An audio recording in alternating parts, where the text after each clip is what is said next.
கார்த்திகை மாதம் பிறந்துருச்சுங்க. நிறைய பேர் வந்து சாமி கோயிலுக்கு போகிறதுக்காக, அதாவது மாலை போட்டு கோயிலுக்கு போகிறதுக்காக நிறைய சிகப்பு கலர் ப்ளவுஸ் எடுத்துகிட்டு வந்து கொடுத்துருந்தாங்க.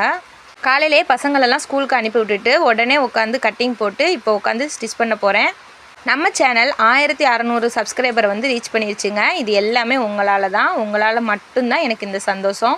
நான் வந்து எப்போவுமே ப்ளவுஸ் எல்லாமே வந்திருக்க ப்ளவுஸ் எல்லாத்தையுமே ஃபஸ்ட்டு கட்டிங் போட்டு அதுக்கான அளவோடு எடுத்து வச்சுருவேன். அதுக்கப்புறம் உட்காந்து நமக்கு ஒரே மாதிரி கலர் இருக்க ப்ளவுஸாக பார்த்து செலக்ட் பண்ணி அதை வந்து ஃபஸ்ட்டு தைச்சி முடிச்சுடுவேன். ஏன்னா இந்த மாதிரி தைக்கும்போது நம்ம அடிக்கடி நூல் மாற்ற தேவையில்லை. பசங்களும் ஸ்கூலுக்கு போயிட்டு வந்து ஈவினிங் வந்து டியூஷனும் போயிட்டு வந்துட்டாங்க. இது வந்து அடுத்து கட்டிங் போடுறதுக்காக இப்போ வந்திருக்க புது ப்ளவுஸுங்க நான் வந்து எடுத்து வச்சுருக்கேன். இவ்வளோ நேரம் உட்காந்து தைச்சி எனக்கு கொஞ்சம் டயர்டாக இருந்துச்சு. அதனால நான் வந்து டீ குடிக்கணும்னு தாங்க ஆசைப்பட்டேன். தம்பி வந்து அம்மா நான் உங்களுக்கு டீ போட்டு தரேன் அப்படின்னு சொல்லிட்டு நவீன் வந்து டீ போட ஆரம்பிச்சிட்டான். சும்மா சொல்லக்கூடாதுங்க. இந்த மாதிரி டயத்தில் தாங்க நம்மளுக்கு பசங்க எவ்வளோ தூரம் ஹெல்ப் பண்ணுறாங்கன்றதை நம்ம வந்து கணிச்சிக்க முடியும்.